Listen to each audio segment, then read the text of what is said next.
نبی پاک علیہ السلام نے جس دنیا کو ہم بہت بڑی دنیا سمجھتے ہیں، حضور نے اس کی مثال کیا دی؟ صحیح مسلم کی حدیث ہے،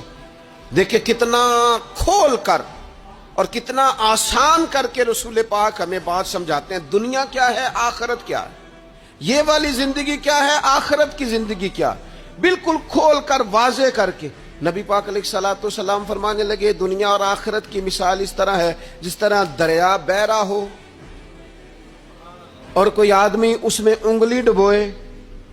جتنا پانی اس کی انگلی کو لگ گیا یہ دنیا ہے، اور جو باقی ٹھاٹھے مارتا دریا پیچھے ہے، سمندر پیچھے ہے، وہ سارا آخرت ہے۔ یہ اتنی سی دنیا ہے، یہ صحیح مسلم میں موجود ہے۔ اتنی سی دنیا کے لیے اتنے پاپڑ بیلنا، اتنی سی دنیا کے لیے اتنے ظلم کرنا، اتنی سی دنیا کے لیے اتنے حق ضائع کرنا، اتنی سی دنیا کے لیے اتنے لوگوں کے دل توڑنا، اتنے حقوق پہ ڈھاکہ ڈالنا، اتنا جبر کرنا، لوگوں کا مال کھانا، لوگوں کو تکلیف دینا، عزتیں اچھالنا، اتنی سی دنیا کے لیے حضور فرمانے لگے اتنی سی ہے یہ دنیا، جتنا انگلی کو پانی لگ گیا ہے وہ جنت، جو نری جنت نہیں، خدا کا فضل ہے،